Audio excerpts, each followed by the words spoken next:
Hello and good morning, everybody. Welcome to this International GCSE Languages training from Pearson edXL.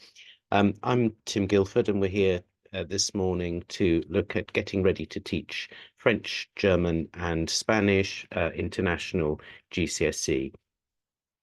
As we go through the presentation this morning, I'm presenting on my own, and I'm conscious there are a lot of people with us today. So I'll stop at certain points. About halfway through, we'll have a little break, and I can pick up on any questions. So if you have specific questions, you can pop those into the Q&A.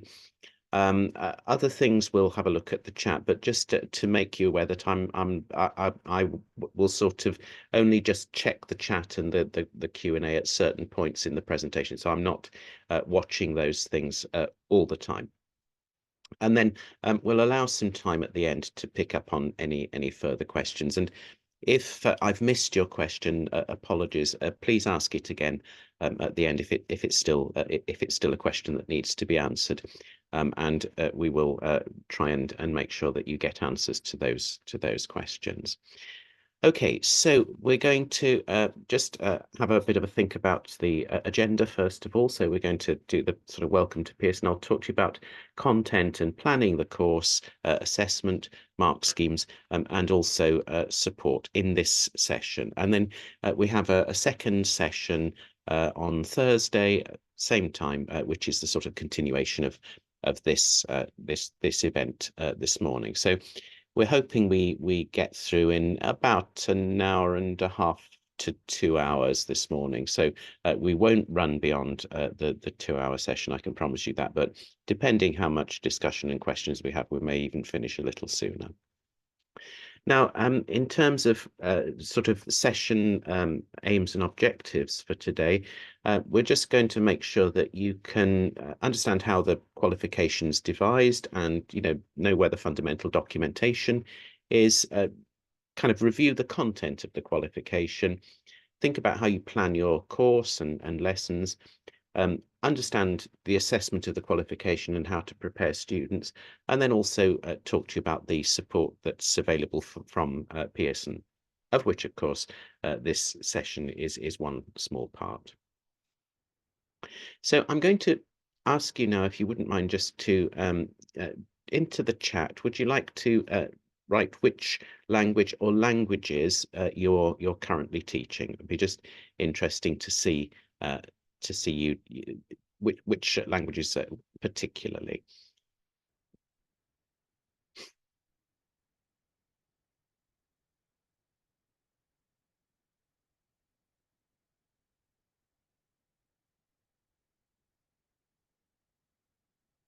All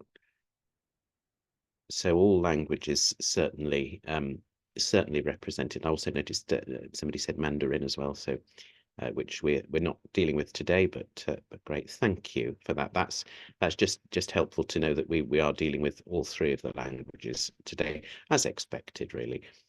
And also, could you just say yes or no? Are you currently teaching the current edXL International GCSE specification, or it's interesting to know whether you're completely new to this or whether you're moving over to us.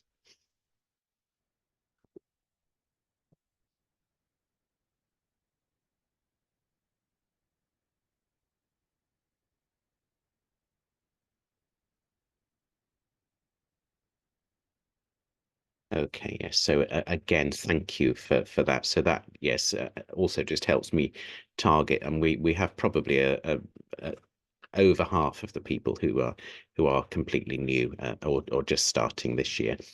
And also, just could I get you just to say now what your main reason for attending is, if you just have a moment to pop that into the chat.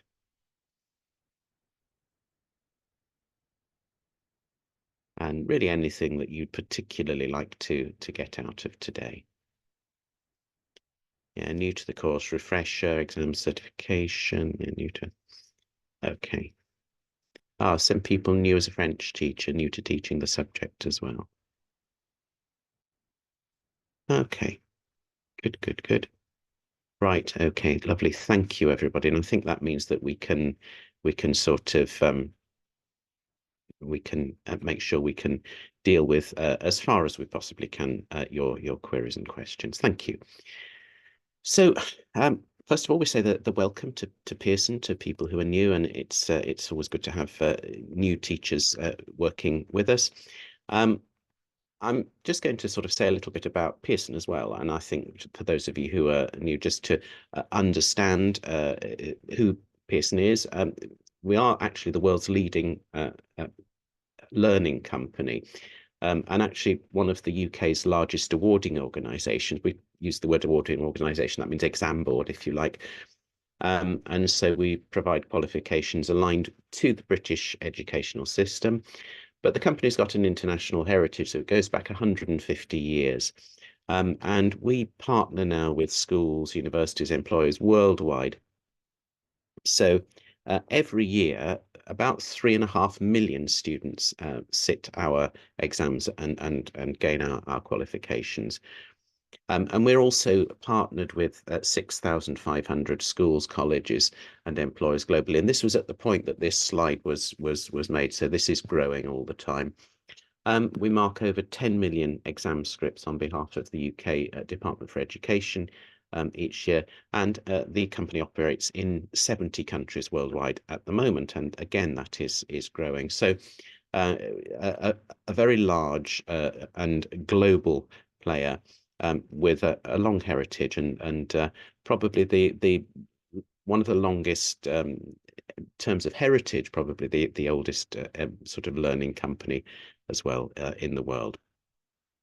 So we're going to have a think at the beginning now about the sort of content and approaches to planning the course. So obviously, if you're teaching it already, you may have all your plans in place, but nevertheless, it's useful to have the refresher. And if you're new to planning it, or you may be partially sort of planning as you're moving forward, I think this will be a useful session for you. So in terms of kind of introducing the content then, so the content of the qualification is about understanding and using written forms of the target language in a range of familiar and practical contexts, and for a variety of purposes. And when we say a variety of purposes, if we're talking about speaking, that might be transactional things, getting what you want. It could be talking about a sort of a topic.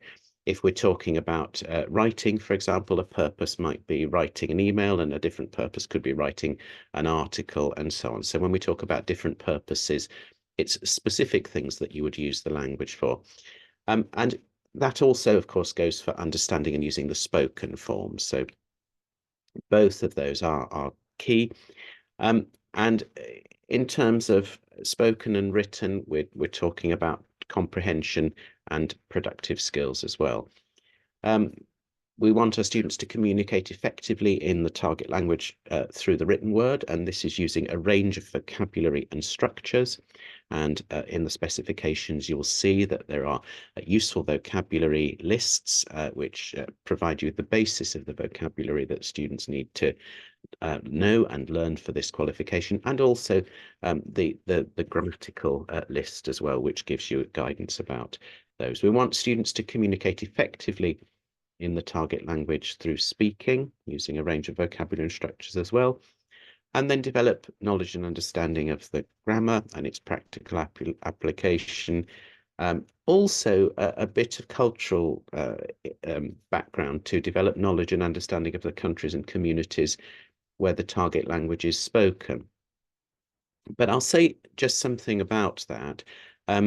We don't assume any knowledge about the target language countries and communities. So in reading and listening, for example, it may be that a place name is mentioned or something like that, but we don't expect students to know about that place. We don't expect them to bring any cultural knowledge to the test. So for reading and listening, everything that's tested is provided in the text or in the stimulus audio. But in order to deal with producing the language effectively when they write or when they speak, a little bit of kind of knowledge and understanding of the countries and communities is a useful thing for students to have, but it's not something directly tested by the specification.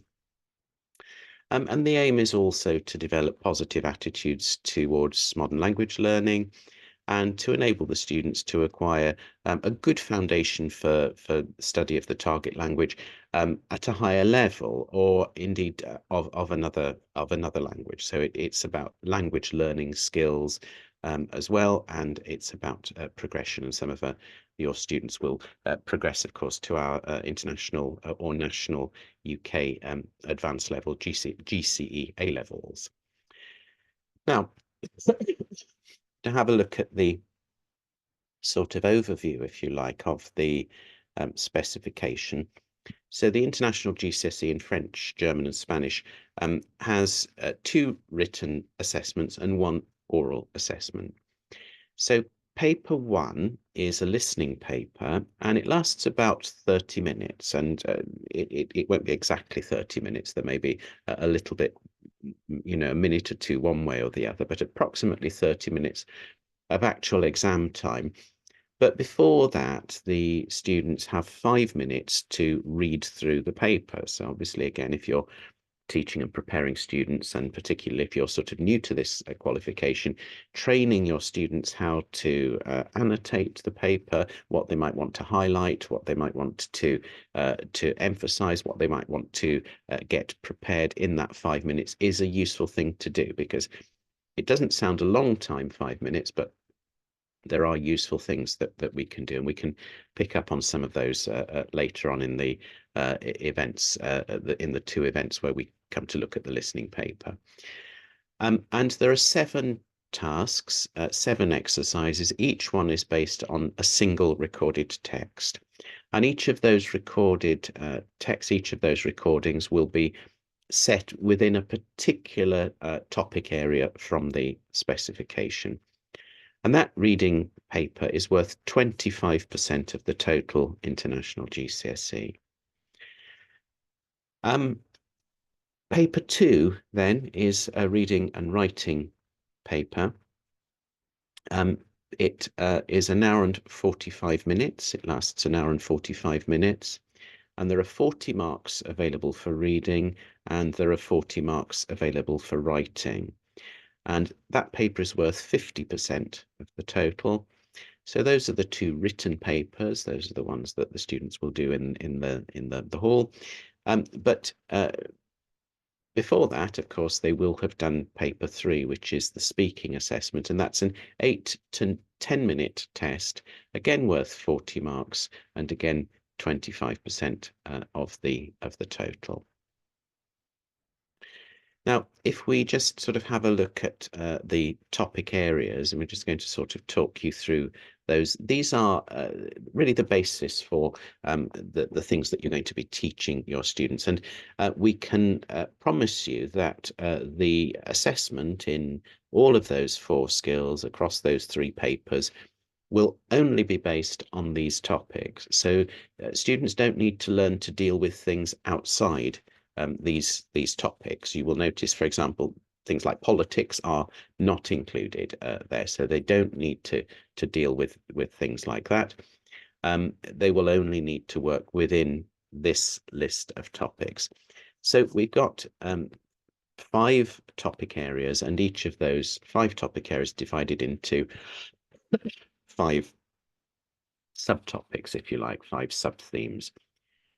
So our themes are home and abroad, education and employment, personal life and relationships, the world around us, social activities, fitness and health.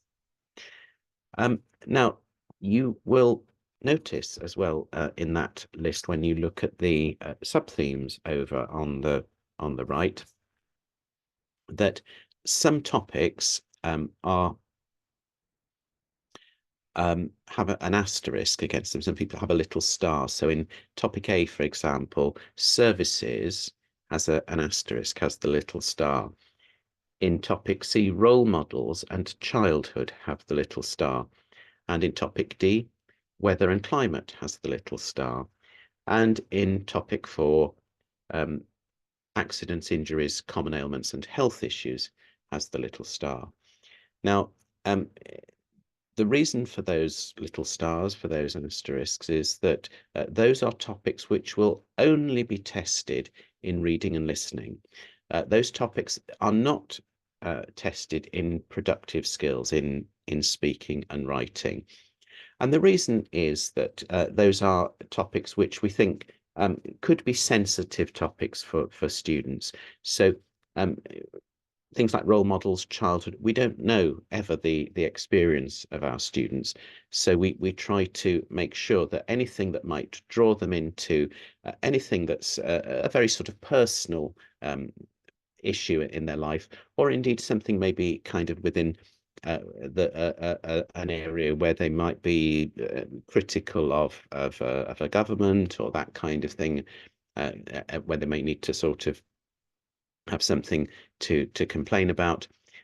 We're not going to make them speak or write about that, but those things will be tested in listening and in reading, and they're tested in listening and reading because we can, as an exam board, keep some sort of control really over the content of those topics. So accidents, injuries, common ailments and health issues, you can see instantly, can't you, that if a student has a particular health issue, we don't want to make them talk about that or write about that in an exam. So just as you're planning and practicing, it's worth just keeping that in mind, that nothing stops them, for example, in D, if they're talking about their local area, or they're talking about, you know, the place that they live, and they want to refer to weather or climate, that's up to them. But we won't ever set a topic that makes them talk about that, because obviously if you live in a part of the world where there are climate disasters, and you don't want to have to talk about it. Okay. So just to talk to you now about using the specification and the sample assessment materials. So the specification is your key document, and you need to make sure you read that before you're starting to teach the course. And the specification outlines the key content, the assessment, and core objectives for the course. And the sample assessment materials, the SAMs, these are also very important documents. And they're the first set of assessments written by the examiners. So what the SAMs do is they form the basis for all live assessments. And it's therefore important that you make sure that you've downloaded and also read those two documents. So just to be clear, the specification, we used to call it a syllabus. The specification gives you the topics and it gives you the technical information. And the sample assessment materials are the model for all future assessments. And so it's important that you are aware of and confident with the first set of assessments written by the examiners. And of course, at this point in the specification, there are live assessments available as well. So there are past papers. What I want to say about the specification and the sample assessment materials is that some of you may be, of course, using the Pearson published textbooks and so on.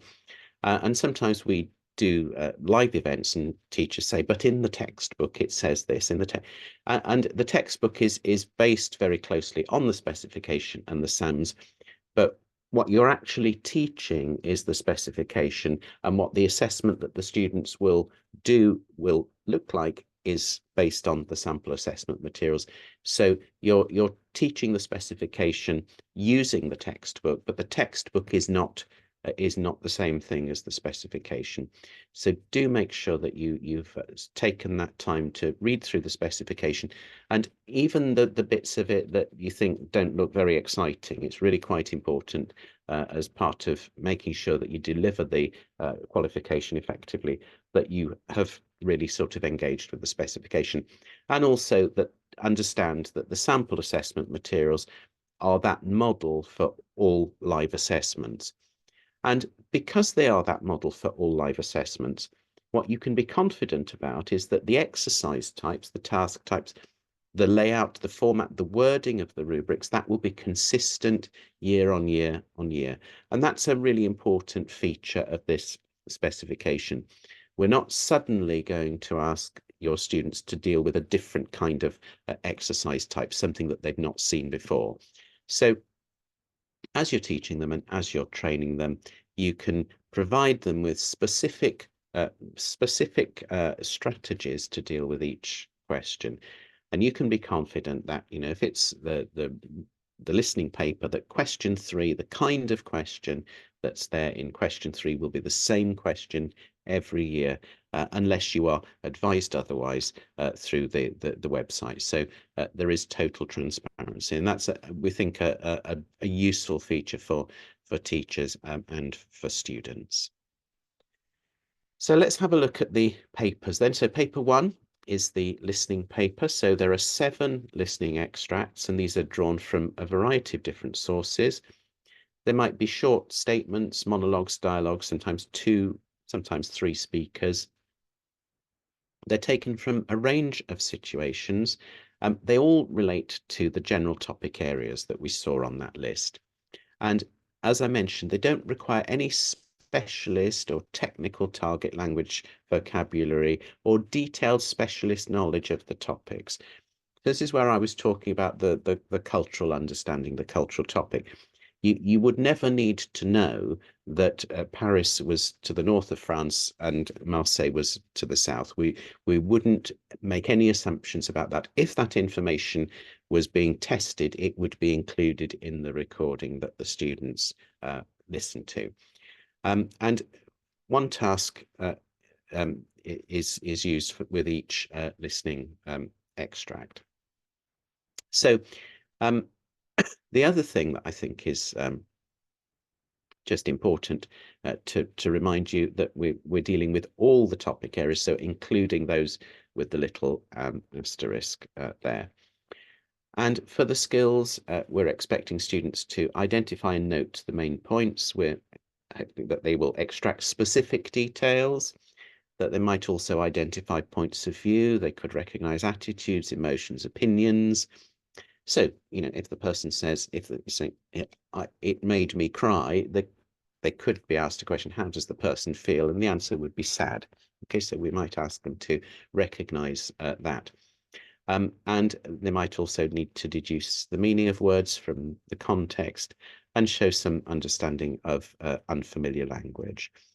It's also worth just reminding you and noting that the Pearson papers are always ramped. So they start, if you like, with the easiest task and become progressively more difficult as the students move through the section of the paper. So you know, 7 listening extracts. The first listening extract will be the most straightforward and accessible one, and extract 7 will be the one that's most challenging. And again, I think not all awarding organisations run their specifications in that way, and we think it's a useful thing for teachers because you will be able to identify, because the papers are consistent, that, you know, it's a particular question that your students are struggling with, and you can think about the support you want to give them with that particular question. So you say, actually, it's always listening question 5 that is the one that they struggle with. So could be to do with the question type that they need some support with. But also you will have the sense that, okay, if our students are doing really well up to question 4, but from question 5 they're starting to struggle, it gives you an idea of the level as well at which your students are working. So just to sort of talk to you about where you can find listening extracts. So on the website, you need to go to SAMS and you'll find the SAMS and specimen papers. You'll also find summer 2023 papers. You'll find past papers, GCSE listening materials. And so do explore the website. And one of the things that I would say about the website is that just always scroll down to the bottom, have a look down at the bottom of the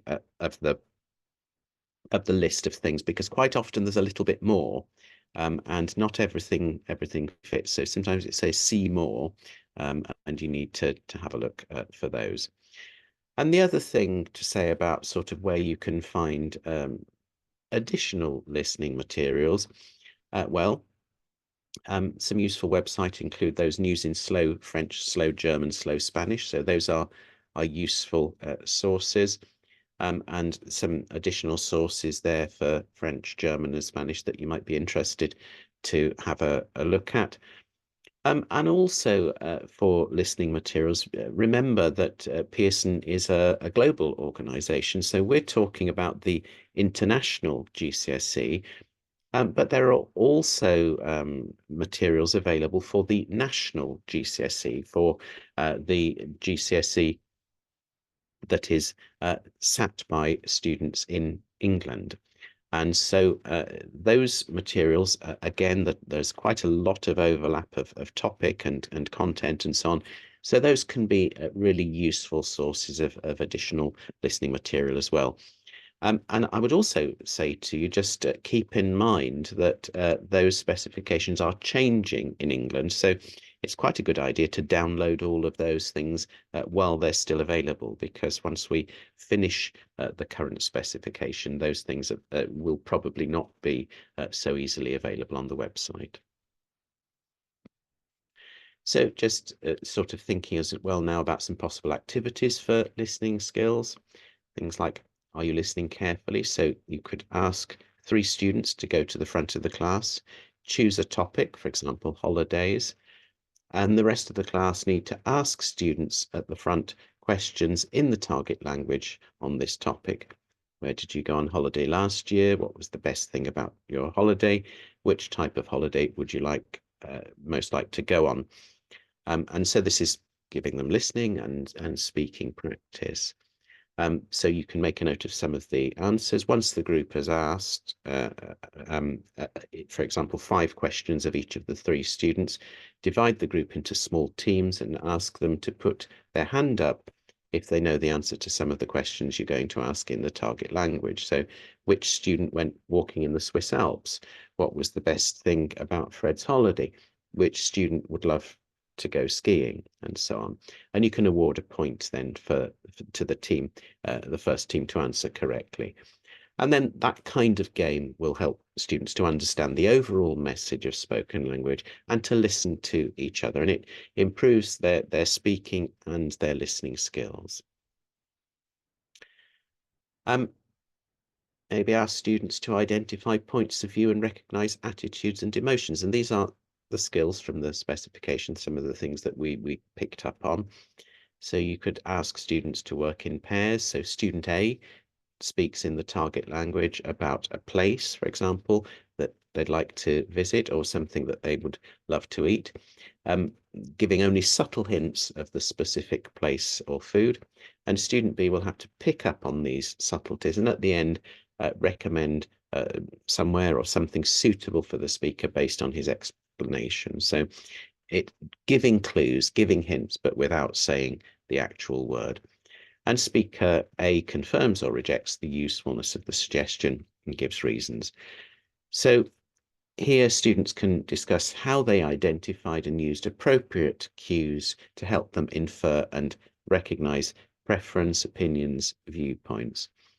These developing these sort of skills for inference is quite important, and particularly later on in the listening paper.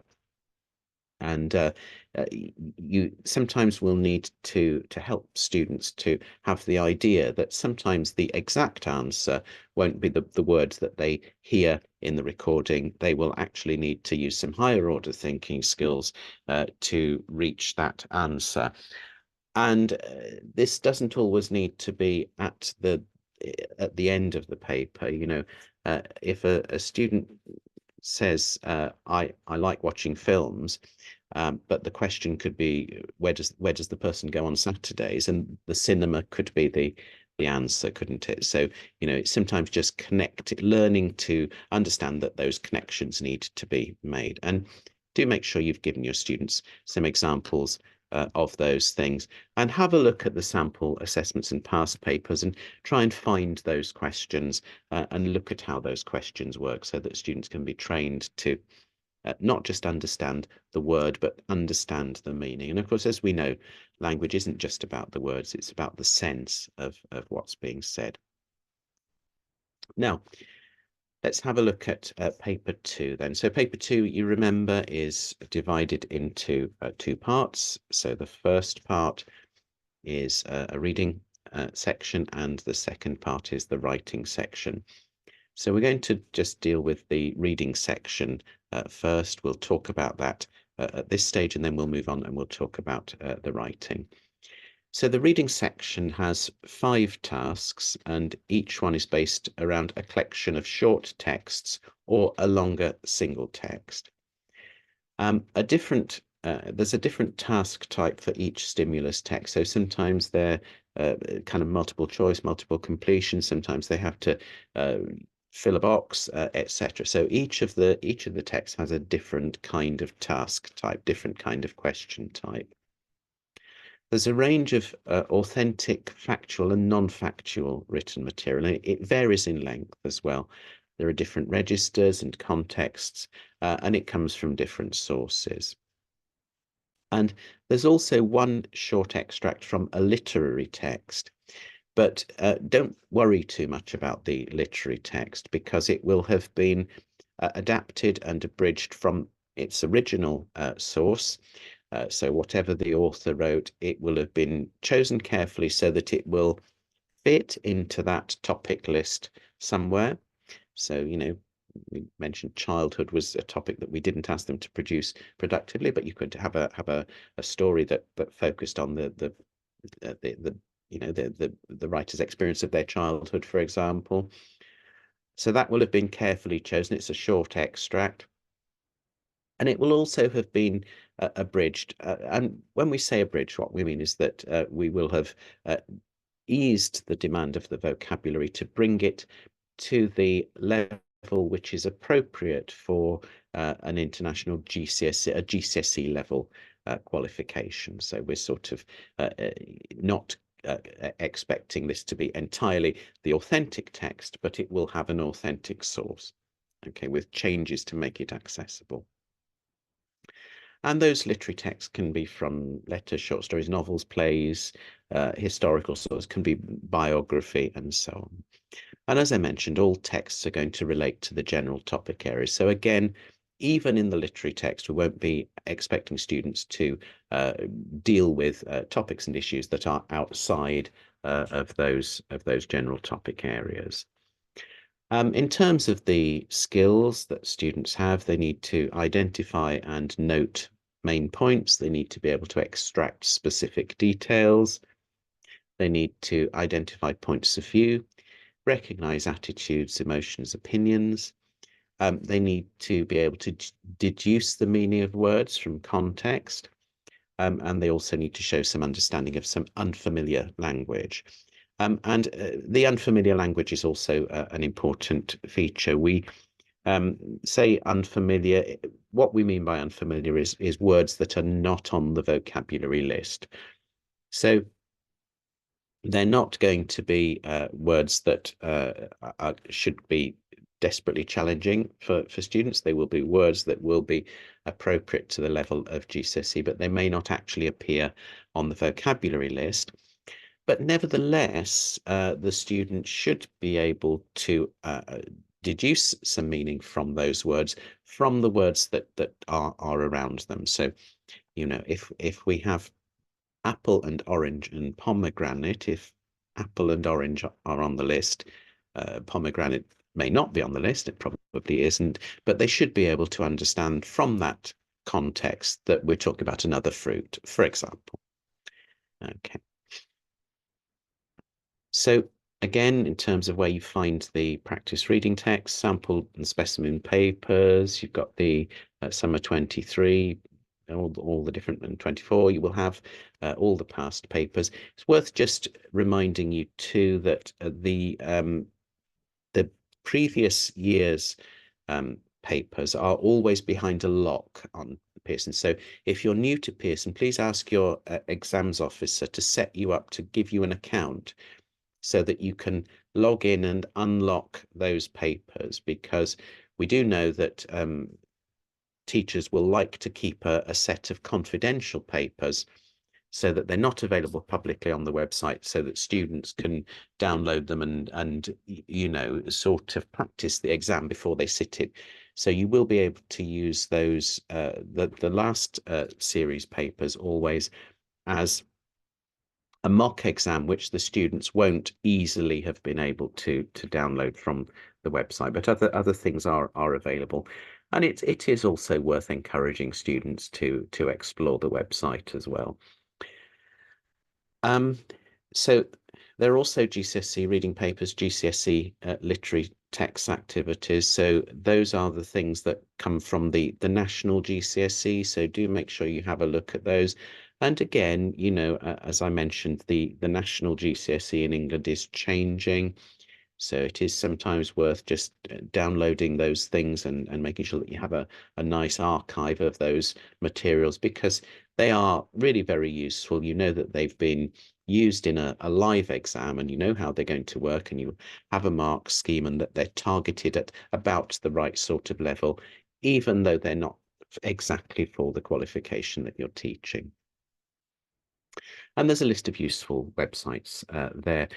You will have a copy of the presentation, I think, after the sent out after the event, and so you can check those links and use those things to find some more ideas really for finding reading texts to practice with your students.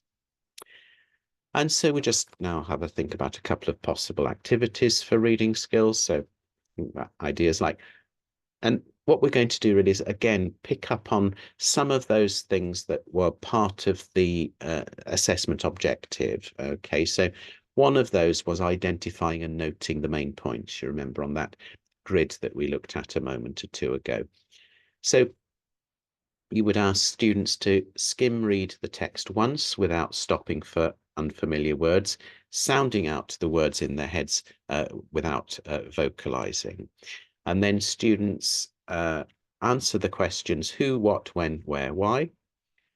They might match headings or subtitles provided by the teacher to paragraphs, or they could complete sentences with a gap fill task designed to address the overall theme of the text. So think about, you know, how we can get them to identify main points. Okay, so we're not going for detailed understanding, but we're making sure that gist and main points are noted. And so it's useful to practice those skills with students. Of course, the other thing is that we would then want them at certain points to extract specific details. So scanning then allows students to search a text for a particular piece of information, for example, the date of an historical event or the time the train is leaving. So students would identify and highlight the words or phrases or synonyms, antonyms for particular words as directed by the teacher. So you say, okay, now I'm going to ask you to skim the text and I want you to find this bit of information. And they just find where it is in the text. We're not particularly looking for training them to get the exact information. It's not a question for answer, but it's, can you find it quickly in the text? And this, again, is a useful skill for students to develop.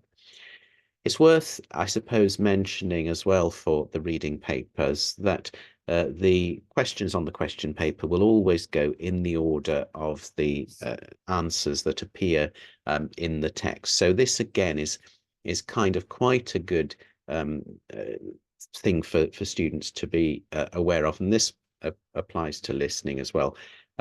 The order of the text, the order of the information will also be the same order of the question. So, you know, if they've found the answer to question 3 and they've found the answer to question 5, they will know that question 4 is somewhere in the text between those two things. So we don't ask them to jump about. But identifying main points and extracting specific details is a key skill. So think about developing not just the kind of the vocabulary and the grammar to help them with reading, but also the skills of reading. So another part of the assessment objective is identifying points of view and recognizing attitudes, emotions, and opinions. So you can use simple context clues that can help students to start to understand implied viewpoints and attitudes. So, for example, I love my job, I go to school every day, and I help my students to learn French.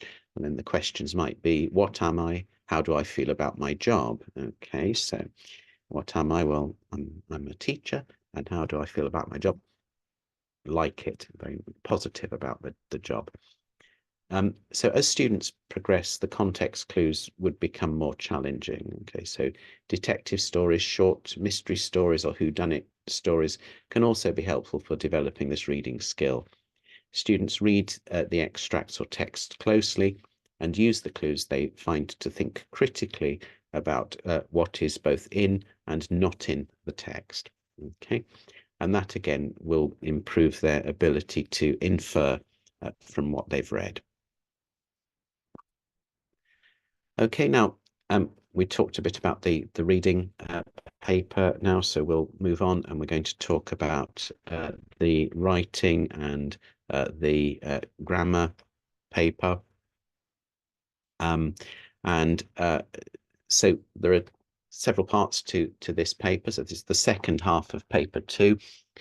Remember, there were 40 marks for part 1, which was the reading, and there are also 40 marks for the writing and grammar section. So the students are required to do 2 writing tasks and 1 grammar-based task. So the writing tasks are a shorter writing task. This is 60 to 75 words, including 4 prescribed words or short phrases. And when we look next time, we'll have a look in a bit more detail, but you will remember that there are those 4 words or short phrases that the students need to include in what they say in response to the task. And they're expected to write 60 to 75 words only for that task. Training students to keep it fairly simple for that task is really important, because there's a lot to do in this paper. And, we will mark if a student writes far more, it will still be looked at and marked and assessed. But actually they're not using their time well if they're writing 100 or 120 words for that task. So try to get them to think, well, you've got the task, you've got the 4 lozenges with the 4 bits of information. There are 4 things. We're wanting 60 to 75 words. So I want, 15 to 17 words for each of those lozenges, for each of those ideas, and then move on. We don't need them to do more than that. Now, the second writing task is a longer writing task. And this one we expect students to produce between 130 and 150 words. And for this one, there's a choice of 3 questions. And each of those 3 questions has a slightly different format, and it comes from a different topic area. So each question has 4 bullet points as well. So the students are steered and guided. And so for those 4 bullet points, we're probably looking for 30 to 35 words about each of those 4 bullet points. Okay, so again, making sure that students cover the task fully is really important. They're not absolutely required to cover all of the points in either of the 2 writing tasks equally, but it's good practice if they do. And it's also good practice if they put those into short separate paragraphs to make it clear to the examiner that they are dealing with each of those 4 points in both cases individually. And then the final task in the writing and grammar section is that students need to deal with a grammar-based task, and they need to manipulate verbs and adjectives to fit into the sentences. So you'll remember that there's a little sort of passage, and it has uninflected forms of verbs and adjectives, and students need to decide from the language that fits around it. So if it's an adjective, they need to find the noun that that adjective is attached to and describing, and they need to inflect that adjective, make that adjective agree with the noun that it's describing. And if it's a verb, they need to think about the person of the verb that we're talking about. So we need to be finding the subject of that verb to find the person in the sentence, and we also need to be finding the evidence for the time frame and the likely tense that we need to produce with that verb, which again could be because the verb is part of a list of other verbs. You know, he went to a restaurant and he something and then ate. We would want them to have identified from the went that we were dealing with the past tense. Or it may be that there could be a time marker that's something like before, okay, or afterwards, which would indicate that the student needs to deal with the future time frame. So training for this is important, but what you can be assured of is that it's only verbs and adjectives that are going to be tested. Remind your students as well that not all of them will need to change. So some of those adjectives, because if the adjective is given in a masculine singular form and it's attached to a masculine singular noun, that will be one of those things that doesn't need to change. And also if the adjective can remain in, if the verb can remain in its infinitive form, then that doesn't need to change. So they don't always need to change all of them. In terms of the skills really that are required for the writing section, then we're asking students to write for a variety of audiences, such as friends and acquaintances, teachers, family members, groups and professional bodies. So those can be slightly more formal or slightly more informal in terms of kind of approach and register. We're asking students to use a wide range of grammatical forms and structures, and also a wide range of relevant and appropriate vocabulary. And the grammatical forms and structures will be suggested by the bullet points. So, you know, there will be something in a bullet point, for example, that will suggest, like yesterday, previously, before, recently, what you did, and that will suggest that we need to include some past time frame and, you know, ideas for tomorrow, it might say.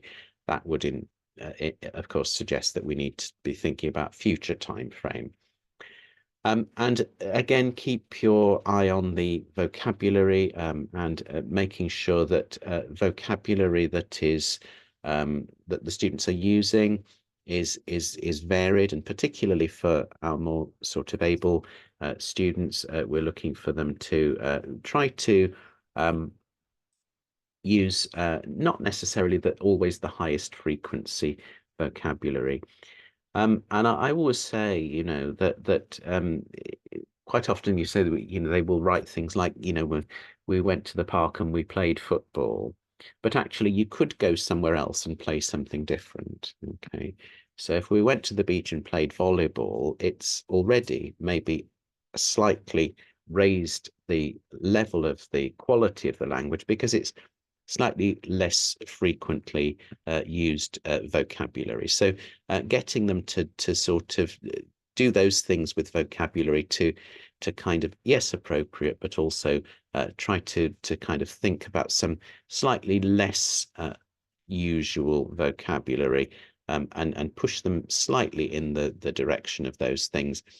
They don't always need to eat chicken or pizza. They could eat something else. And so just making sure for some of those things that they put in a lot, that they write a lot, that they could that they know some alternatives as well, because that adds a little bit of extra quality to their writing. So again, writing practice tasks, all the same things available on the website.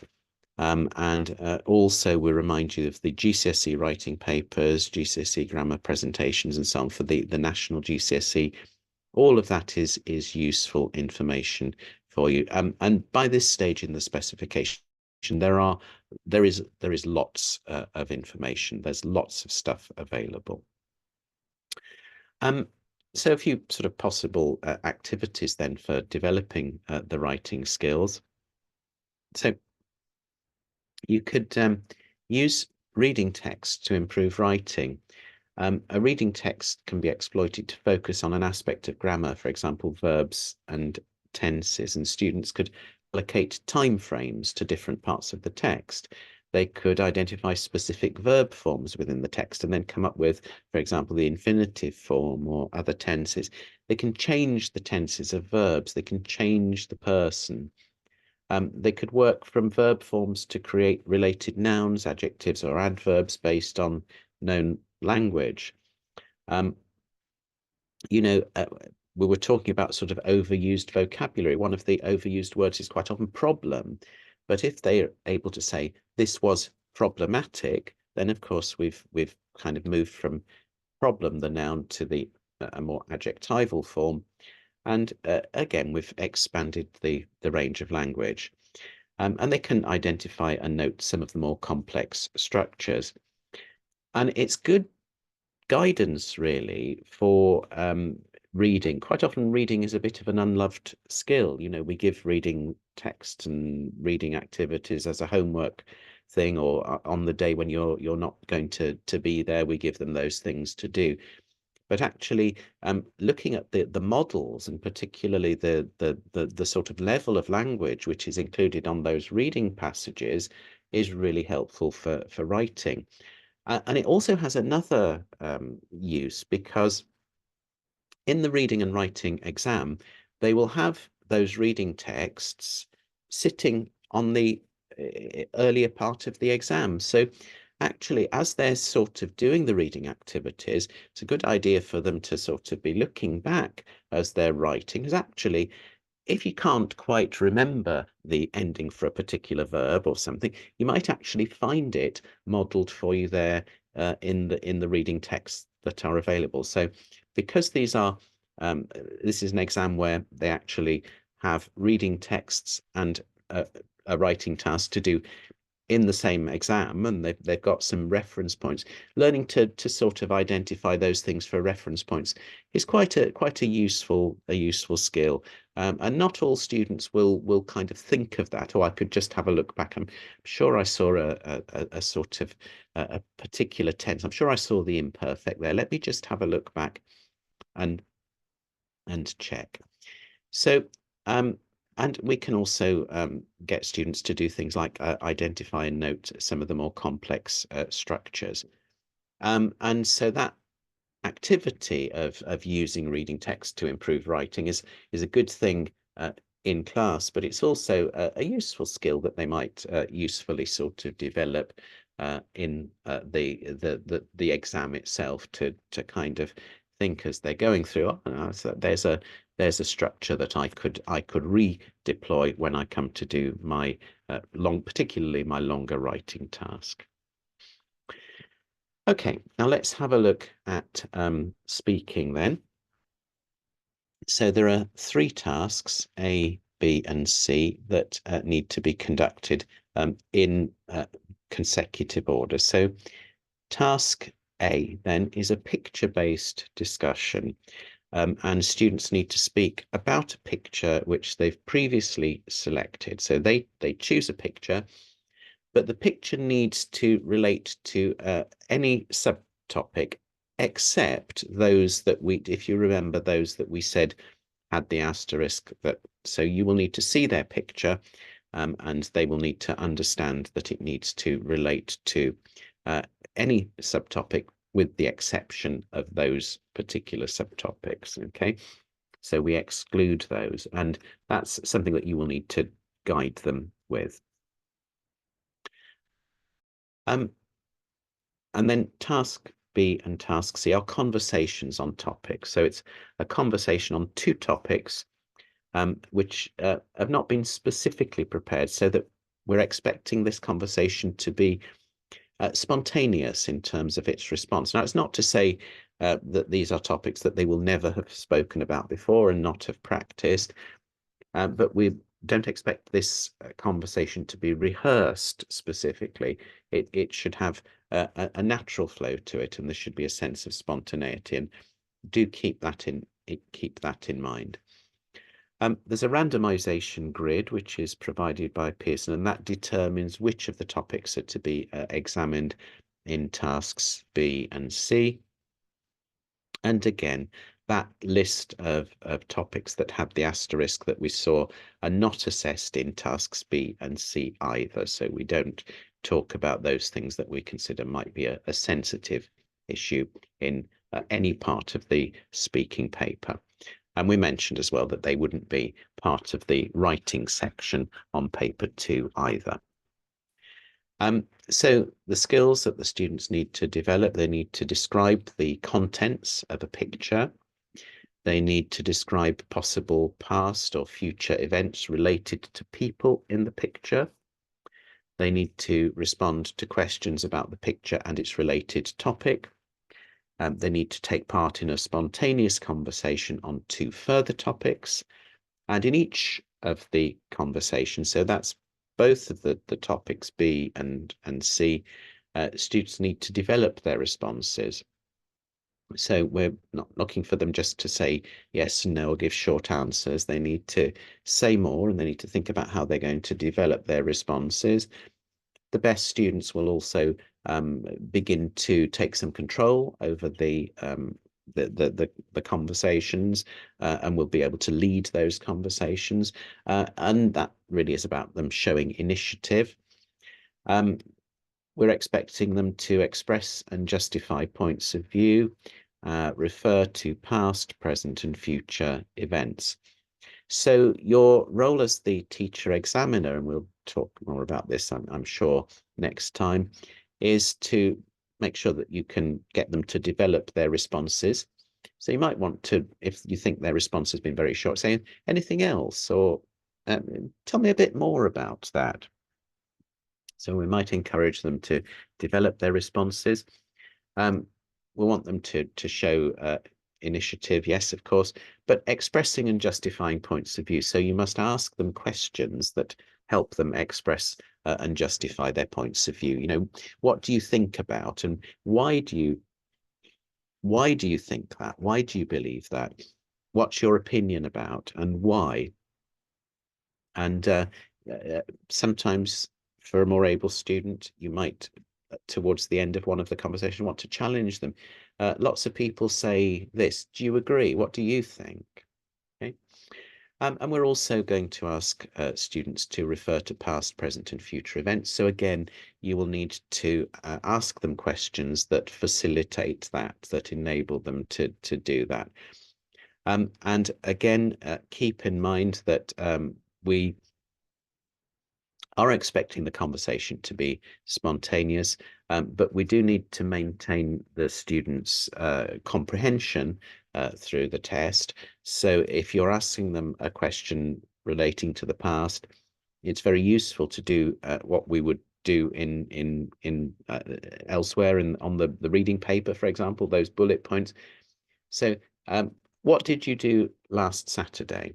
Okay, what did you do recently? So that we use last Saturday, we use recently, we use yesterday. So a certain set of cues that tell students that this is now asking them for the past or the future, tomorrow, next week, when you are older. So make sure that we're not just relying on their understanding of a tense form in a question from you, but try to make sure that we facilitate that ability to sort of deal with past, present, and future events through the way that you ask the students the questions. And of course, same sources really for practice speaking tasks, SAMs and specimen papers, live assessment as well, of course, is there. And there's an image bank, GCSE image bank, example speaking conversation questions, picture-based activities, and so on. All of those things are available on the website. And also the idealteacher.com website is a useful source of some of those activities. And also, of course, on TES as well, you will be able to find other examples of speaking activities. I think it's also worth mentioning that for a lot of the picture-based tasks and so on, we've got French, Spanish, and German that we're talking about. So if you're a Spanish teacher, the pictures available in German would be perfectly good. You know, some of those things that are there would be perfectly good. And and even sometimes with some of the writing tasks, you know, it's a simple enough thing to drop those things into a translator and produce something from one of the other languages to fit with the language that you're teaching. So a few sort of speaking kind of activities. So things like sort of target talk. So we, you know, pick up a set of kind of you know, words that we're going to, ideas that we're going to get students to include. So to what extent are young people dependent on the internet nowadays? And we might give them a word or an idea. Okay, so I'm going to ask you to answer that question in the context using the phrase 25 years ago. I want you to use the word television. I want you to use the word book. So actually we're targeting ideas around, and that's a kind of good activity for as a sort of as a brainstorming activity that can develop students' ability to extend their answers and to develop their answers, because we are looking for the most able students to give nicely developed answers. And also activities like discussion cards. Student A is given a card relating to the topic and have to talk to student B about what's on their card, for example, for 4 minutes, and student B can then move on to the next student A. So they work around and you give them topics like recycling at home, renewable energy, saving energy, pollution in town, fossil fuels, and so on. So again, we're developing spontaneity, and they can actually draw those cards at random as well. So in terms of how you want to sort of differentiate activities like that, greater spontaneity if the cards are drawn at random. You might want to target some of those activities to the ability of your students, and you might therefore give them the cards. And then just a few things really to say about supporting transferable skills. Our transferable skills framework underpins the design of all Pearson Edexcel international qualifications and supporting resources across international GCSE and international A-level. So it ensures that our assessments target the skills students need for successful progression, and that increases our support where these skills naturally occur through the teaching and learning and assessment.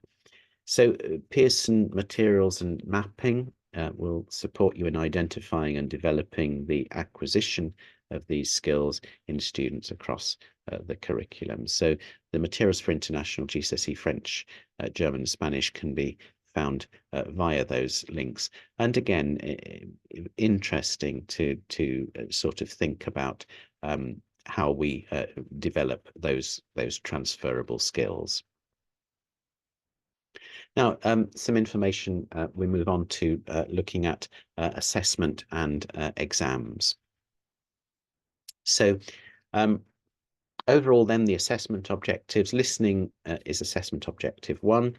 Students need to understand and respond in writing to spoken language. They need to be able to identify and note main points, extract specific details, identify points of view, recognize attitudes, emotions, and opinions, deduce the meaning of words from context, and show some understanding of unfamiliar language. We looked very briefly at those skills previously.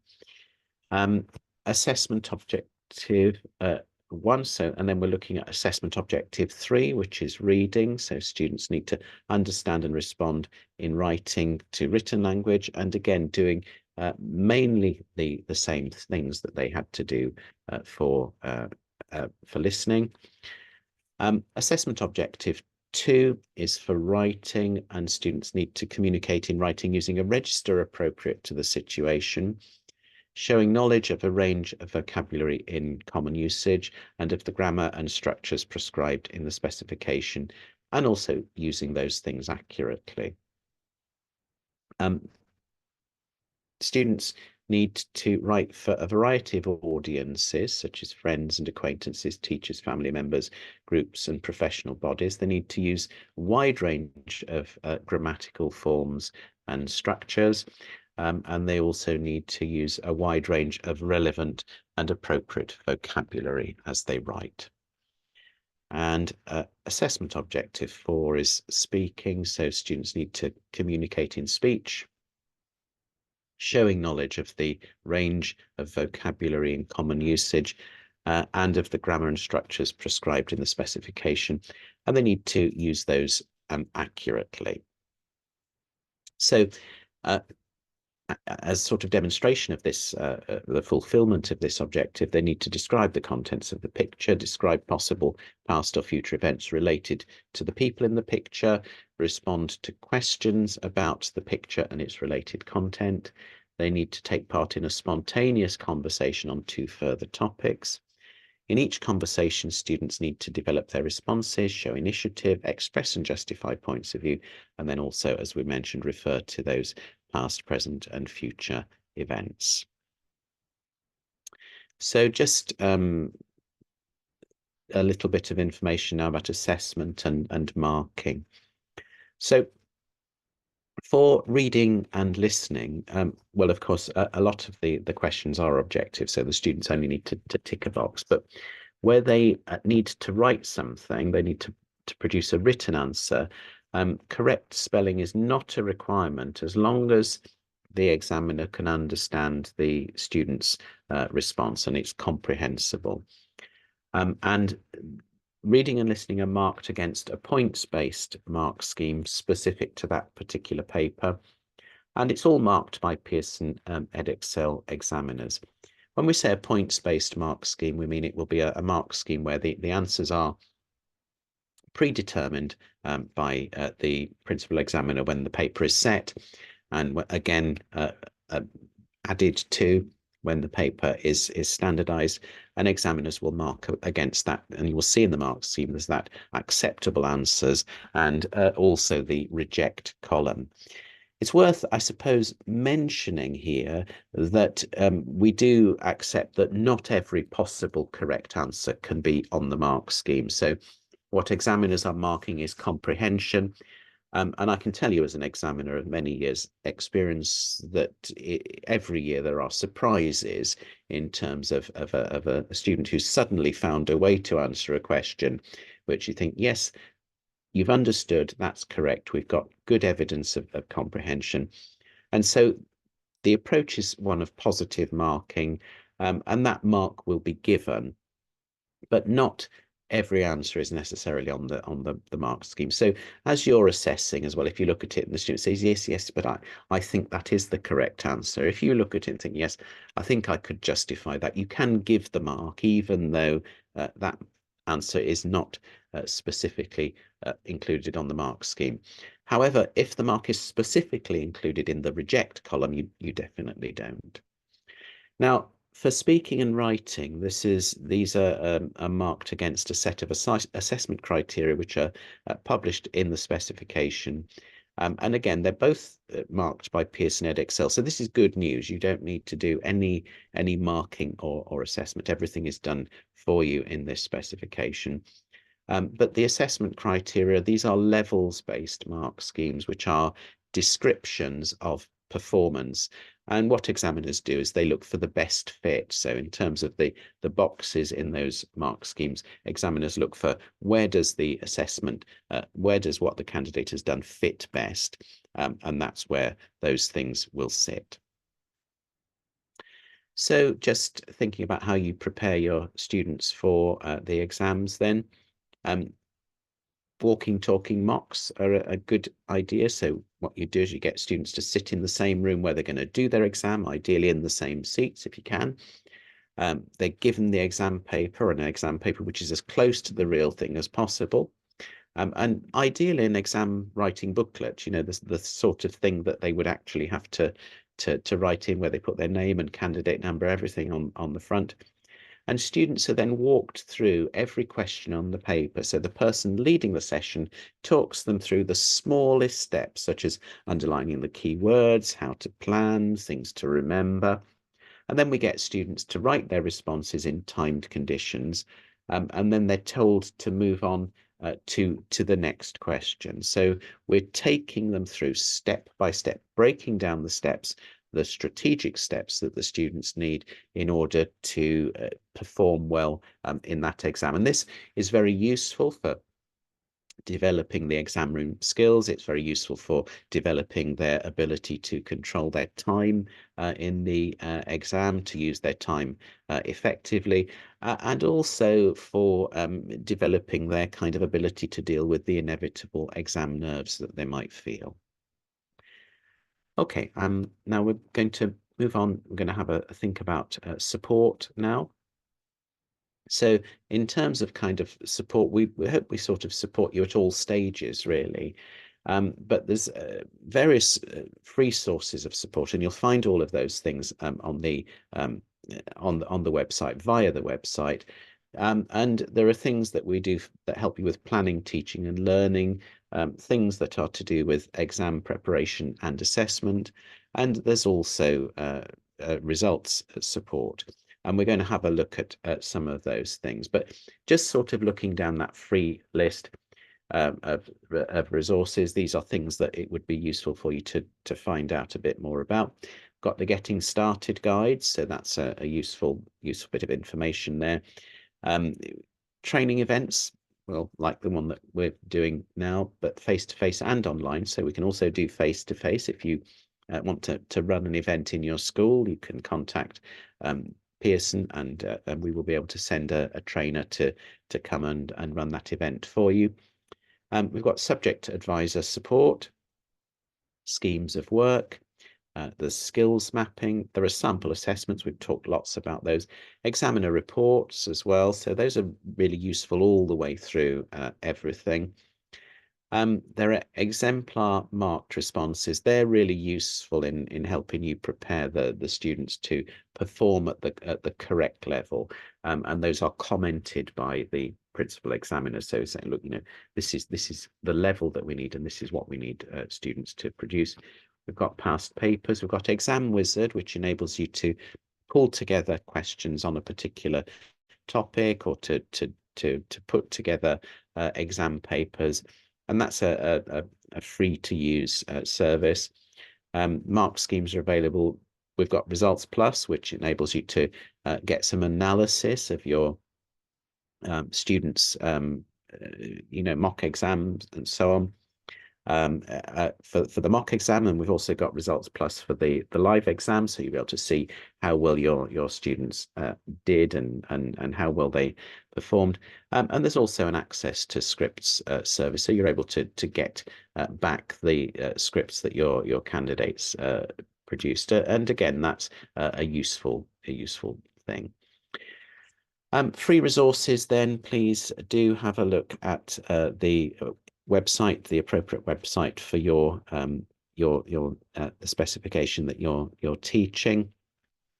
And you'll see we've got the specifications, but you're going to have to look at course materials and news, and do keep a close eye on the websites, because they are sort of building, adding information all of the time. I mentioned also support for exam preparation and post results. So this is about Results Plus, and you'll see the link there at the bottom. But this is a free online results analysis tool for teachers. So it provides you with a detailed breakdown of student performance in Pearson EdXL exams. It enables you to identify topics and questions where the student could benefit from further learning and inform teaching strategies and approaches. It enables you to benchmark your school's performance against other Pearson Edexcel schools in your country, so you actually know how well you're doing compared with other schools in your country. And it's not just a post results tool either, because mock exam results can also be fed into the system. So you could feed your students mock exam results from a question paper, and it will produce that analysis for you. So enable you to sort of drill down and find, it could be topic areas, it could be question types where your students are struggling, and that is an indicator that within the sort of teaching and learning process there may be areas where you would want to do a little bit better.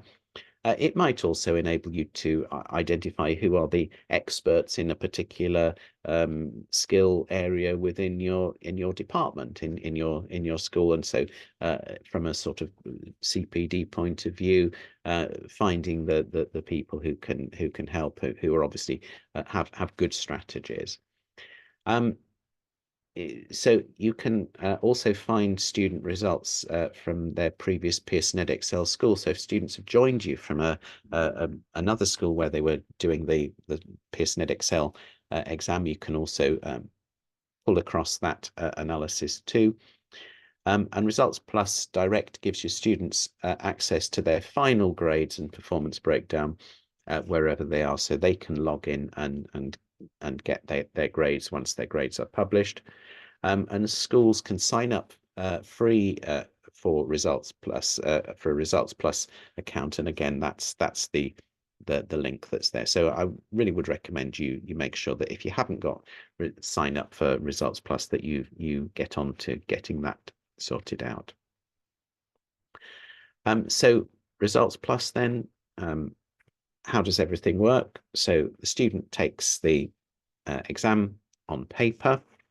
The exam papers are scanned. I think it's important as well just to mention that the exam papers are scanned. So examiners don't mark on paper. Examiners mark papers online, on screen at home.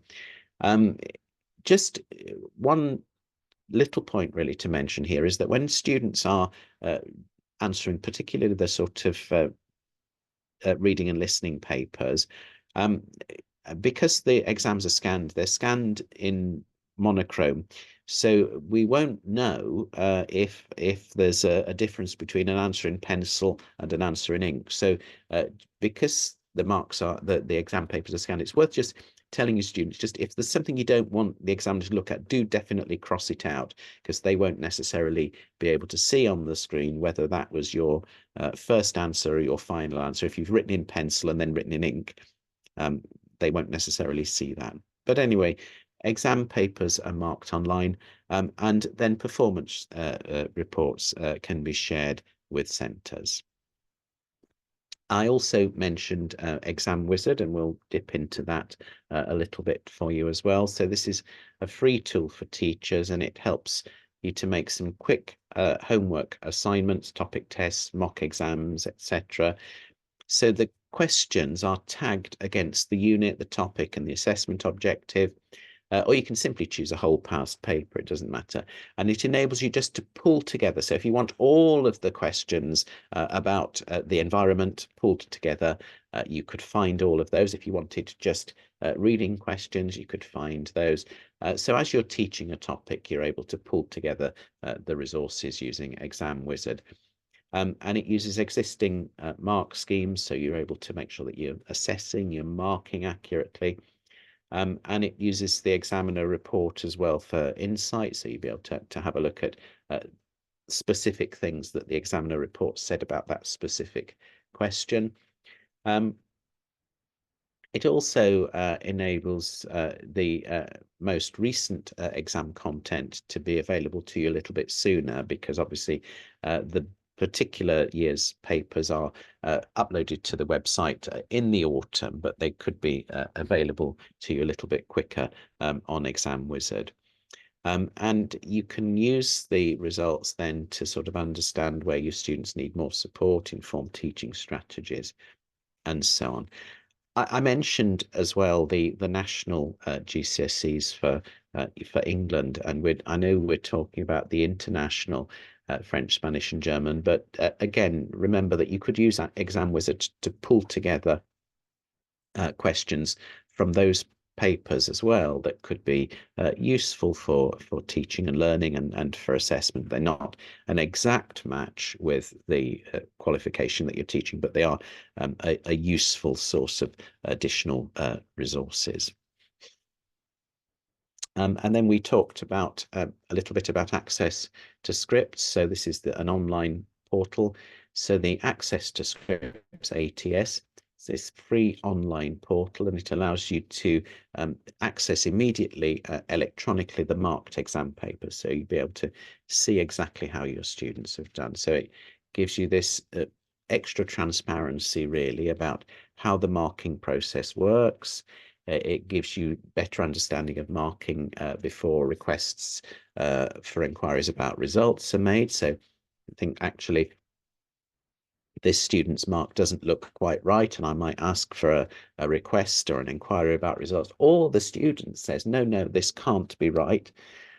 You are able to have a look yourself at that paper and see, well, actually, does it look like there is a case for an inquiry about the results, or and usually the case is that you can see when you look yourself with your professional eye that that's not going to be necessary. So it's very helpful in kind of making decisions about that. But it's a really good aid for teaching and preparing, other cohorts for exams by you sort of having a look at students' performance on particular questions in relation to what they've been taught. And always, as we all know as teachers, what we think we teach them in the classroom, but whether they're actually applying the knowledge that they've acquired or the skills that they've been taught is a different matter. And so it's very interesting always to see what they've actually produced in their exams, and particularly in areas like writing. Have they really applied the strategies that you've given them? And that's, I think, useful kind of professional learning for us as teachers.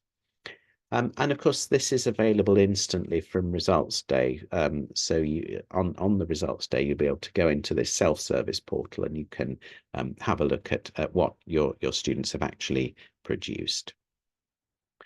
Now, we've talked about all of those free things. There are also, of course, paid resources. So we've got curriculum matched student books and active books as well. So these are things that will help you with planning, teaching and learning, exam preparation and assessment, and so on. Pearson Publishing as well publishes the books. You're not required to use a Pearson book, but what we can say, and it's also worth pointing out that there's an absolute sort of firewall, if you like, between assessment and publishing. Although they both have the Pearson logo on, you could almost consider that they are separate. So there is nothing in the textbooks that is going to appear in exactly the same format in the exam. But what we can say is that the textbooks have been designed to embed all the transferable skills, that there are online teacher materials available, that the textbooks will fit very closely for level and task design to the skills that the students need to develop in the exam. So as they work through these textbooks, what they will find is that they are developing the skills that they actually need in the actual exam. And the textbooks, enable you to progression map, and they're also developed to support all learners so that they work across all levels of performance. and are there and available for you. So again, you can find links via the website to the published materials, and Pearson have reps as well who are able to liaise with you in your school, in your centre. Now, I'm just going to mention as well that you have dedicated subject support, and our subject advisor is Rebecca. It says Walker there, and her name is Waker, so that slide needs to be slightly amended. But there is an email address, teachinglanguages@pearson.com, and you can contact Rebecca and her team through that email. And they will get back to you. And so any specific queries that you've got, anything you need, if you're wanting to find out, and she will be able to point you in the direction of where you can find the information or the person who can help you. So whatever you want to know, if it's a technical query, if it's a query about running a training event in your school, in your centre, in your country, for example, this Rebecca then is your point of contact, and her team will help you. So the first line of contact for any subject query, and really kind of anything that you would like to know about or ask for. And we can't always give everybody absolutely everything they'd like, but we can at least consider your request, and if we can do it, of course we will.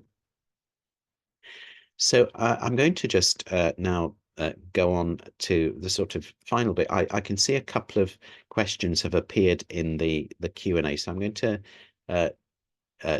try to answer those. And actually, both of those are questions that somebody said who is only able to speak French, and I'm afraid unfortunately the session today it has to be delivered in English because we're covering French, Spanish, and German exams. So apologies to that. So Fatima, désolé, mais je peux pas. And I suppose now it would be useful if anybody else has any further questions. Would you like to just drop those into the Q&A, and I will answer those. There may be questions in the chat as well, but I haven't specifically looked at those. Let's just see if we can have a look if there's anything.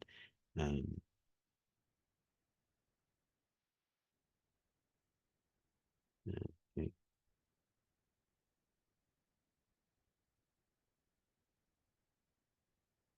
Anything that appears in the chat.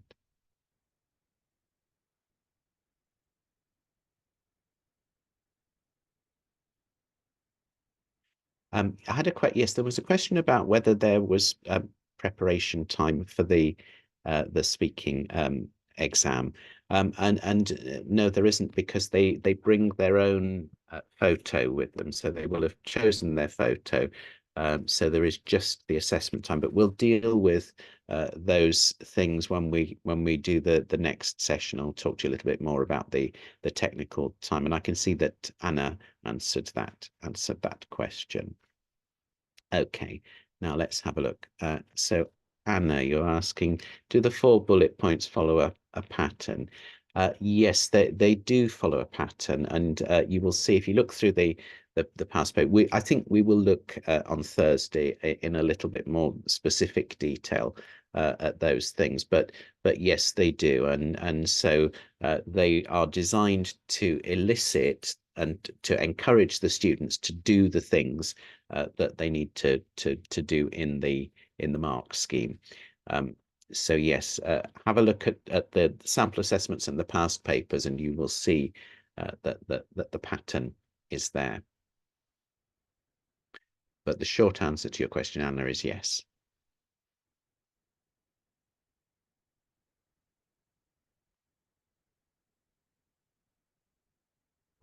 And so just looking again through the things that are appearing in the chat. Do you advise students to write short or long complete sentences when answering the reading comprehension questions? Thanks. This is an interesting point.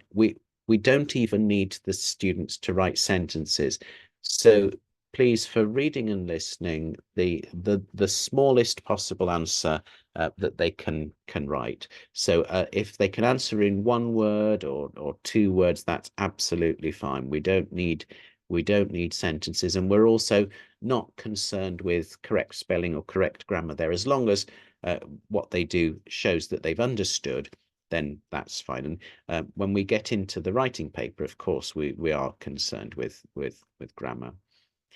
So then there was a question in the writing: how many examples, for example, of past tense do students have to use to have met that criteria?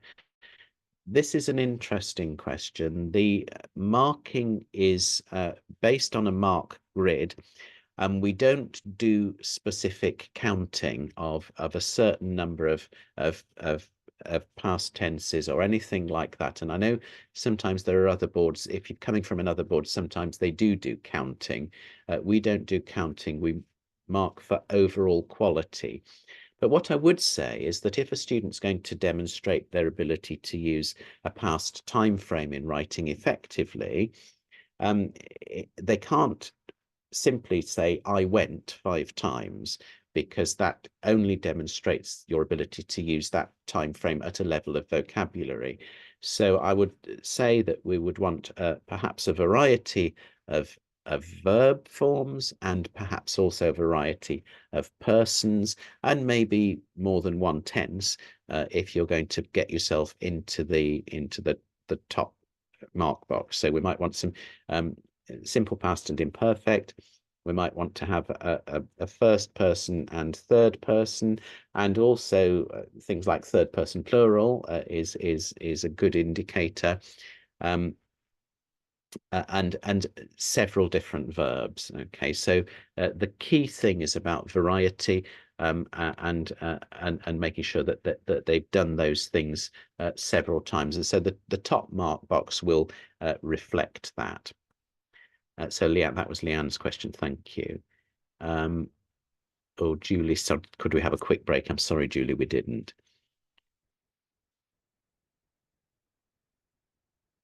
So the Exam Pro equivalent is Exam Wizard. So I think Julie was asking about that. Do we get a certificate? Yes, you will.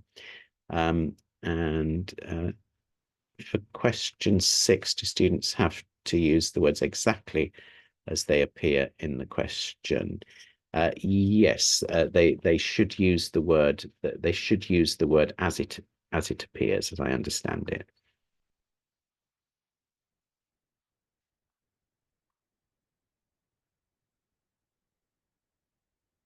Julie was asking, said that you bought the Hodder textbook instead of the Pearson one. There's no requirement to use a particular textbook. As I mentioned, we're only asking you to teach the specification. So whatever resources or materials or things of your own that you'd like to use, that's absolutely fine. So we're not here to sort of sell you a textbook just to draw your attention to the fact that Pearson produced one as well. Okay.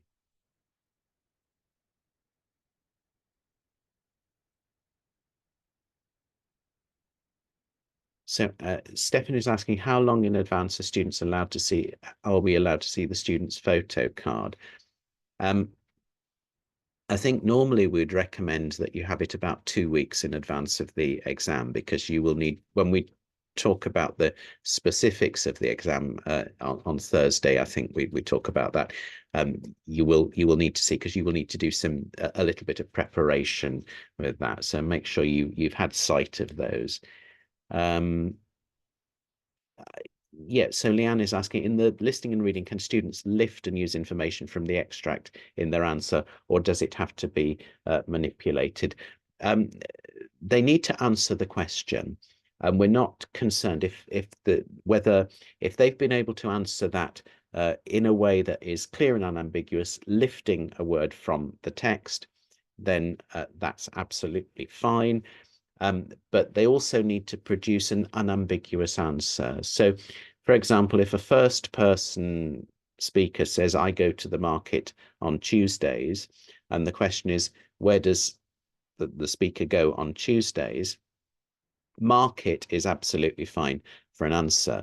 But if the candidate writes, I go to the market, that's not correct because they've not changed from first to third person, if you see what I mean. So all we would have in that case was the evidence that the student has been able to transcribe or copy down from the text. So what we're looking for is evidence of comprehension. So less is more, but there is no reason not to use words from the text, if that makes sense. Gaddis is asking, is the candidate penalised if they exceed the word count? And no, they're not. There is no need to we will mark everything that comes in this way. But the only thing is that what I would say as an examiner over the years is that candidates who write too much or too little tend to almost self-penalize. They write too much and they make more mistakes and they lose focus on the bullet point or the topic.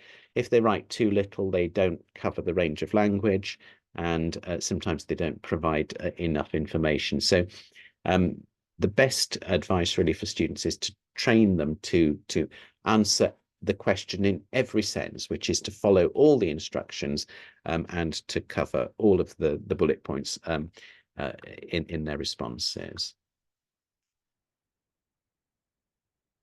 Okay, so what else we do?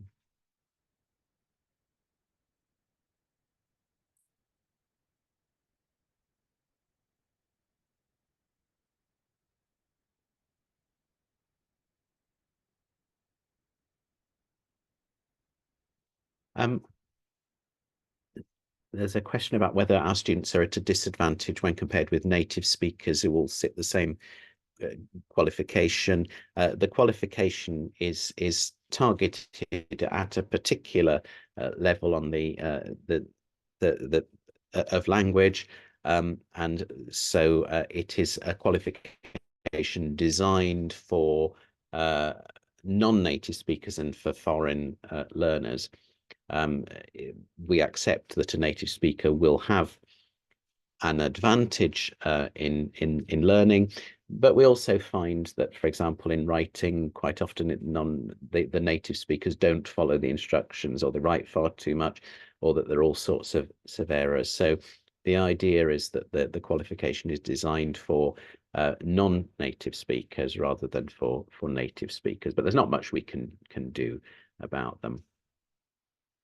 Okay.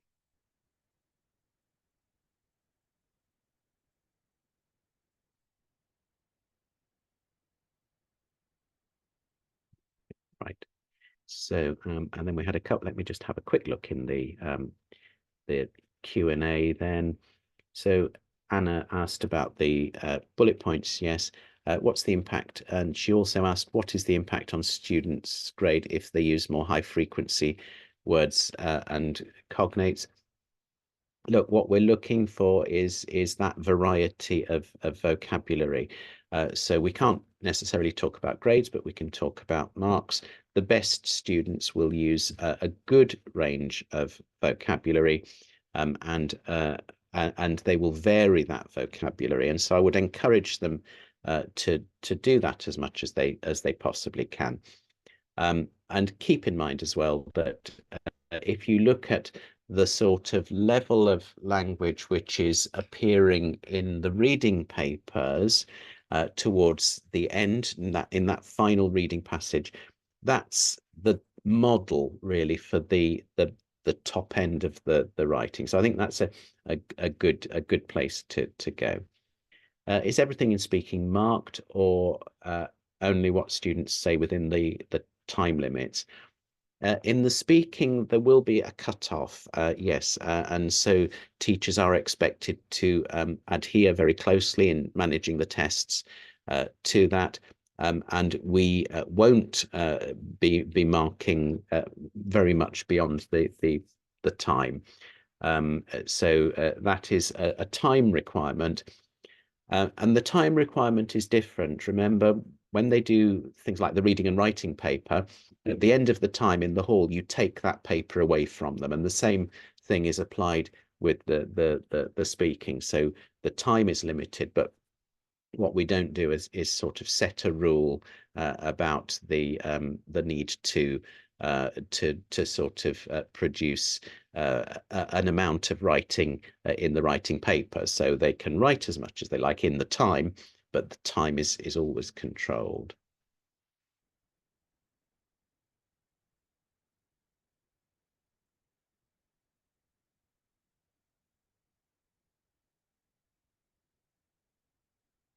Okay. Right.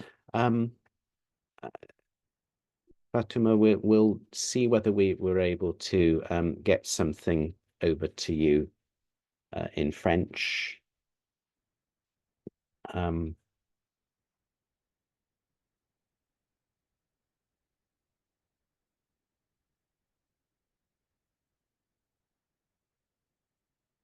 and but I'm not sure what we can do there.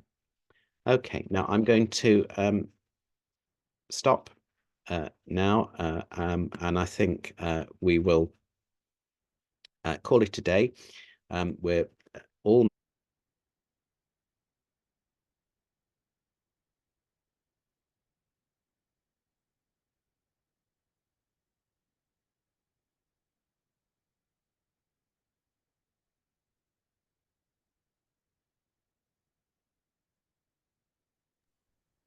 Thank you, Tim, for today's session, and thank you everyone for attending. We really hope you found it useful. Have a great day and stay safe.